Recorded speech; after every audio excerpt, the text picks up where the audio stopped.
I think the problem is that we forget that white people today have the option of tapping out, right? So you can sing Jabulani and you can dance, but then you can also remove yourself from the lived experiences of the culture that you're trying. I'm sorry, I'm speaking.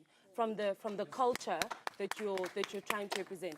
That doesn't make you a bad person. It's just the truth of the situation. And I think in South Africa, this is really what the conversation needs to be about. We need to talk about, why did apartheid end? Why did colonialism end? It didn't end because people's perspectives and behavior changed. It ended because it was expensive. It ended because white people couldn't travel anymore. It ended because they couldn't go and play sport, because entertainment for white people was over. Therefore, they needed to bring equality. That's not, we need to be honest. We must be honest about this. So for me, when we want to have this conversation, it's easy to say, let's talk about the Rainbow Nation. Of course, you can look forward if your life was never tainted by the experience of apartheid. Of course, you can look forward. It's not the same. And that's the experience of being black, constantly having to reconcile your existence, reconcile your humanity, and demand respect and demand a level of humanity as opposed to what other people just get automatically by being white. That's the reality. You don't have to label it as racism if you don't want to, but it is what it is. All right. We do also have to think about what whiteness means. Is it about skin color? Mbeki, Ndate, you have said that perhaps we need to target the black elite. What are your thoughts so far? Well, there was a comment about Oppenheimer and Rupert, but what about Patrice Motsepe? He's a multi-billionaire. So why aren't you mentioning him? What about Cyril Ramaphosa? That's another multi-billionaire in this country. What we're talking here, black liberation. Black liberation, we achieved black liberation in 1994. Okay, you may not like it's not it. felt in this room.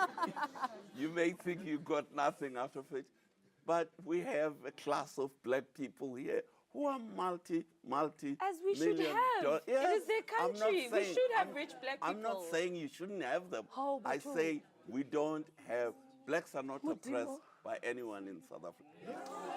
Wow. If they are, tell me who's oppressing them. All right. They are oppressed, so if who we is are oppressing oppressed, them? if we are oppressed, Wanelisa, who is oppressing us? I think I hear what you're saying, because, you know, you writing your books and the political elites in the ANC are not oppressed, because you are doing the oppressing at the moment, along with white. You are the gatekeeper of whiteness. You represent the gatekeeper of whiteness. Yes. And you sold us out. You sold us out.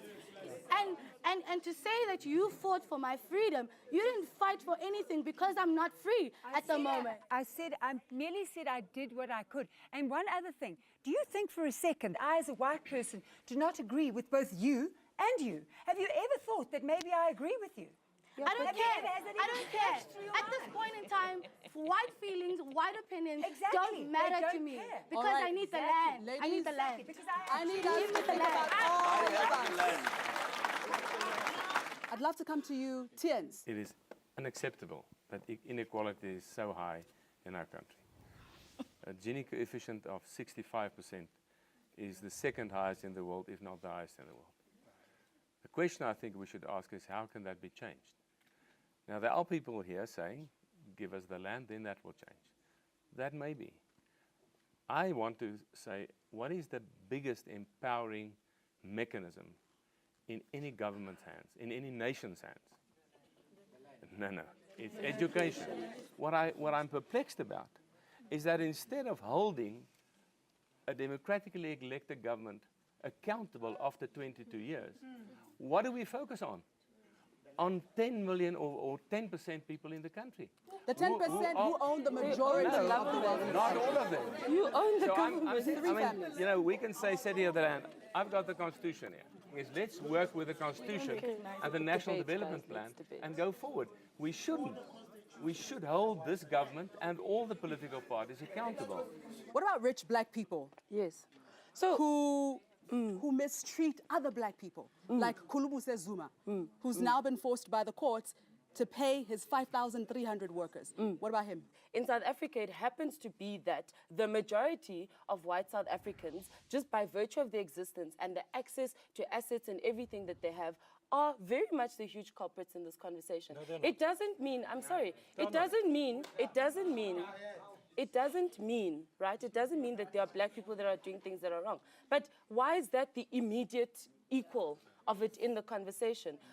Will we then acknowledge that the entire apartheid machinery was also corrupt and that you know, that it was affirmative action for white people? All right, Henny, you've actually documented how white fortune was made. Tell me about that. Yeah. Well, Mr. Chaba, I think firstly, we need to appreciate our country was at war, right? And our country was at war for decades. And the last 10 or 15 years of that war saw all manner of crimes. In order for the apartheid regime to be able to buy weapons, to buy oil, for large corporations to move their cash offshore, they broke all the rules in the book and made a network of people around the world incredibly wealthy out of that process, and people in our country. So I think for us as a nation, again, to move forward, we need a full understanding. For there to be true justice in our country, there has to be truth. And I think when it comes to economic justice, this is a crucial element that must be the focus of us moving forward. All right, Abraham, you have a very big job. You're responsible for social cohesion at the Department of Arts and Culture. Can you bring everybody together? I think it's possible. Government has 14 priorities for this medium-term strategic framework period. And the 14th priority of this current government is social cohesion and nation building. And we have a program of action to achieve that. Wonderful. We're going to leave it at just one of the 14, given our time limitations. Fantastic. Thank you very much for that. And we'll be expanding on parts of that when we get to the more conclusive part of this conversation. So when we return, we hear about the good racist, and we talk about the return of apartheid in South Africa. You're watching The Big Debate.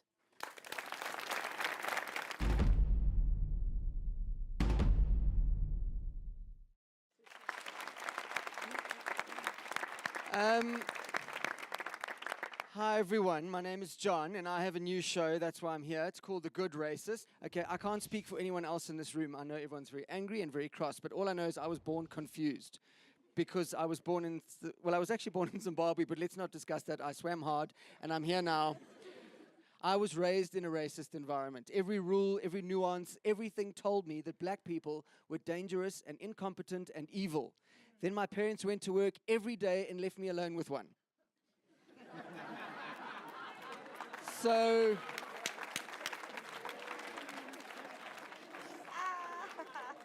the problem is that it doesn't even make sense. If the old people didn't even believe what they were teaching us, how are we supposed to process that? So that's the first thing, I think. And then the other thing we must accept is that racism is something which is definite. It's real, it's there, it's an absolute, and it comes out in sneaky ways. African time. What exactly is this concept of African time?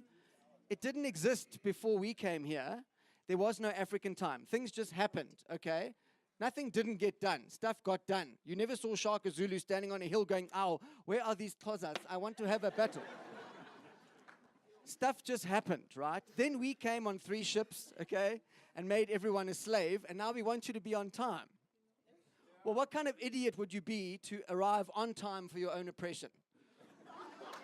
Thank you very much.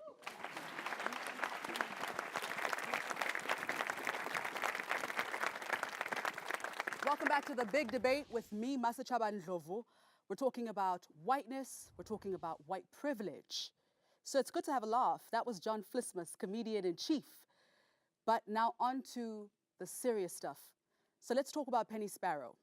She was used to white beaches, having her own space, without any monkeys around, and so-called human beings to share her beach with. Just like people in Parkhurst or in Bishop Court or Kloof are used to white restaurants. In other words, our cities are still segregated. So let's hear from some people who live far from the white suburbs, Simpiwe from Tembelihle, where there have been many service delivery protests. Simpiwe, you are here. So are there any white people that live in Tembelihle? No, actually in Tembelihle, it's just a big informal settlement where we'll find the poor people who are living in shacks with no electricity, no toilets, even water, because everything that we have is the things that we did on our own, like illegal electricity, connecting water, like buying pipes for ourselves to connect water so that we can have access to water. Actually, when we go out, like Sandton, Rosebank, it's like we are in another country when we compare where we are from, actually. We end up breaking even the law by connecting electricity on our own, and we'll take it from the Indian communities to bring it to informal settlement. People will die each and every day because of the braise that we use when it's winter. Our shacks will burn because we use the candles. We've got signers. Some of people, they don't see in their eyes because of the smoke of the paraffin. So that is how we live. Do you think it's got something to do with being black and the fact that you're not white? Yes, it is. Because since I was born, I never saw any informal settlement that I'll be told that whites are staying in this informal settlement. The informal settlements are the thing of blacks. Everywhere where you go, you'll find blacks in those informal settlements. Wow. So how does that make you feel about white people? I won't blame the whites for whatsoever that happened, because our parents fought for the freedom, thinking that as blacks we'll have our land back, we'll have priorities like on other things, like at schools. We saw the protest of UJs and stuff. The universities were protesting. We thought such things, we won't see those things anymore. I thought because now it's a black government, we'll be like fading our study, but it's not happening also. So both parties are playing part on this thing of racism or in our future. So, Mwelesi, it is all about race then? It's not all about race. You know, we have an ANC government. Hold on. All right. But you said there's been black liberation. Yes, that's why I'm saying there has been black liberation. Now I'm explaining why I say there has been black liberation. We have, the ANC controls the government of South Africa. It controls the parliament of South Africa. It controls the police of South Africa. It controls the army of South Africa. So, now my sister here says she wants black liberation. I have been asking her during the interval, she needs to explain to us who is being oppressed by whom and how is she going to liberate I think these Simpiwe has answered that first. No, she didn't. She said she's not blaming white people. She didn't say white people put her into the informal settlement. But now you're not dealing with my question. Sure, no problem. But you asked two questions. Who is being oppressed and who is doing the oppressing? She's oppressed. By People who live in Tembelihle are oppressed. By who? Maybe we need to answer that question. Kone?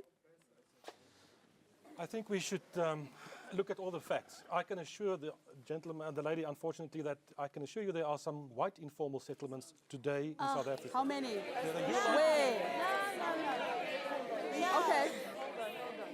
How many white people are living in squatter camps? If you don't like the facts, it's no use to shout. You have to accept that How there's a many? reality. Obviously, in terms of percentages, it's a lesser percentage. Lovelyn? For me, an ideal South Africa would be a South Africa where we have white maids, white security guards, white people in informal settlements, and then we have more black people in positions, you know, as more black lawyers, more black accountants, more black people living in decent housing, etc. All right. Ayabonga, who's doing the oppressing? Look, I think it's a combination of the historically white entrenched and established interests in South Africa, combined with, of course, this new black elite that Utatumbeki is talking about. I mean, if you think about BEE, all it is just crumbs trickling off the white table in service and in perpetuation and in continuation of the ritual.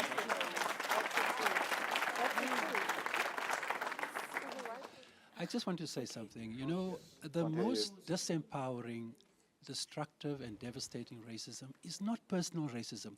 The penny sparrows can spew as much racist filth